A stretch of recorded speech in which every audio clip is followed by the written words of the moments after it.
இன்னைக்கு இங்க நம்ம வழக்கறிஞர்களை வெட்டி கொள்றாங்க.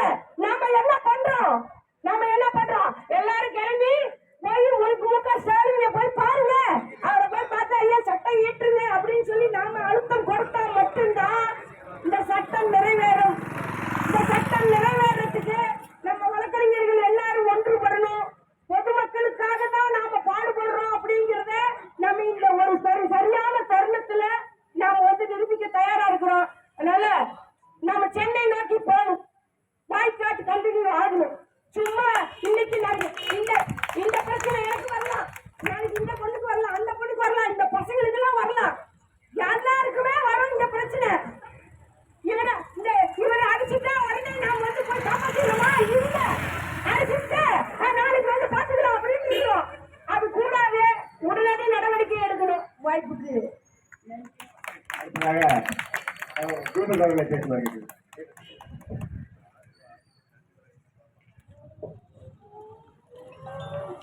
இந்த மாபெரும் கண்டன ஆர்ப்பாட்டத்திற்கு கூடியிருக்கும் மூத்த வழக்கறிஞர் இருக்கிற அனைவருக்கும் எனது முதற்கண் வணக்கம்.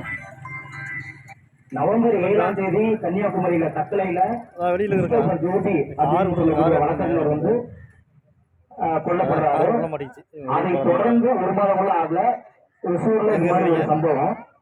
முதல்ல வழக்கறிஞர் அப்படின்றவர் ஒரு வழக்கறிஞரா மட்டும் இல்ல, அவரு வரக்கூடிய அவருடைய கிளைண்ட்டுக்கு ஏற்படக்கூடிய ரீதியான பிரச்சனையை கையாளக்கூடிய ஒரு மன உளவியல் மருத்துவம் முதல்ல செயல்படுறாரு. அதுல புரிஞ்சுக்கணும். அதுல இருந்து வரக்கூடிய அவருக்கு எல்லா விதமான பிரச்சனைகளையும் அந்த வழக்கு அவர் கொடுத்ததிலிருந்து வழக்கு முடிகிற வரைக்கும் இருக்கக்கூடிய எல்லா விதமான பிரச்சனைகளையும் அந்த வழக்கறிஞர் தான் தீர்த்து வைக்கிறார். அப்ப அடுத்தவங்களுடைய பிரச்சனையை தான் பிரச்சனையா அவர் எடுத்துக்கொண்டு தொடர்ச்சியா அந்த வழக்கு முடிகிற வரைக்கும் அவருக்காக எல்லா விதமான இடங்களிலும் அவருக்காக குரல் கொடுத்து போராடுறாரு. அப்ப இந்த வழக்கறிஞர் என்பது அடுத்தவருக்கு சேவை செய்யக்கூடியதுதான். அப்படி இருக்கக்கூடிய வழக்கறிஞர்களுக்கு எதிராக தொடர்ச்சியாக நடக்கக்கூடிய இந்த அராஜக போக்க யாரும் பெருசா எடுத்துக்கிறதில்ல, அதுக்காக போராடுறதும் கிடையாது. குறிப்பா இதற்கு முன்பாக வழக்கறிஞர்களுக்கு கிடைக்கக்கூடிய நியாயங்களுக்காக நாங்க இங்க கூடணும், அதற்கு பிறகு கூடணும், இப்பவும் கூடணும், இதற்கு அப்புறமாவும் கூடணும். அந்த நிலைமையில தான் நாங்க இப்ப உட்கார்ந்துட்டு இருக்கோம்.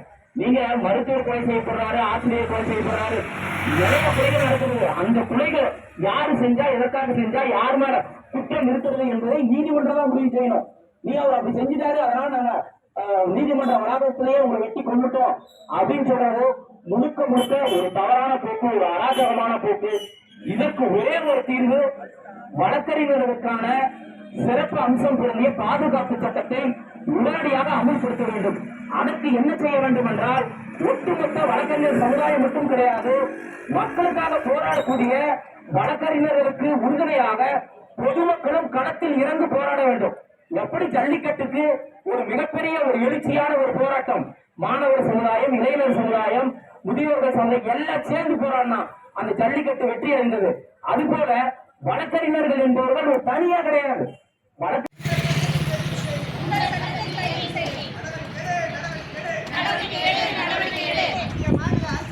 மத்திய மாநில அரசுகளே வழக்கறிஞர் படுகொலைக்கு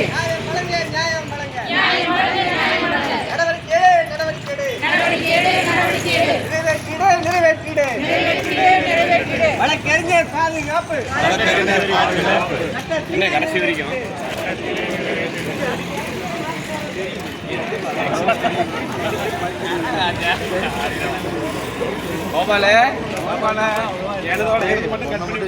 ஆன் பண்ணிட்டு ஆஃப் பண்ணிட்டு இருக்காத. ஆனா இல்லையா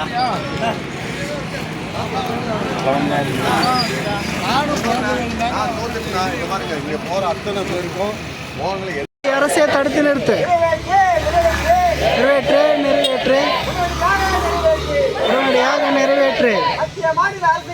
மத்திய மாநில அரசுகளே வழக்கறிஞர் பாதுகாப்பு ஆசிரியருக்கு ஒரு நீதி, மருத்துவருக்கு ஒரு நீதி, வழக்கறிஞருக்கு அநீதியா? வேடிக்கை பார்க்கும் அரசுகளே விரைந்து நிறைவேற்று. வழக்கறிஞர் பாதுகாப்பு சட்டத்தினை நிறைவேற்று. வழக்கறிஞர் படுகொலையை வழக்கறிஞர் மீதான தாக்குதலை கண்டிக்கின்றோம் தமிழக அரசு மத்திய அரசு நடவடிக்கை வழக்கறிஞர் பாதுகாப்பு சட்டத்தினை உடனடியாக நிறைவேற்ற நடவடிக்கை வெல்லட்டும் வழக்கறிஞர் போராட்டம் நீதி கேட்டு போராட்டம் நியாயம் கேட்டு போராட்டம்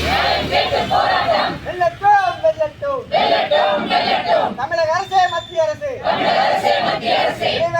நிறைவேற்று வழக்கறிஞர் பாதுகாப்பு உடனடியாக நிறைவேற்று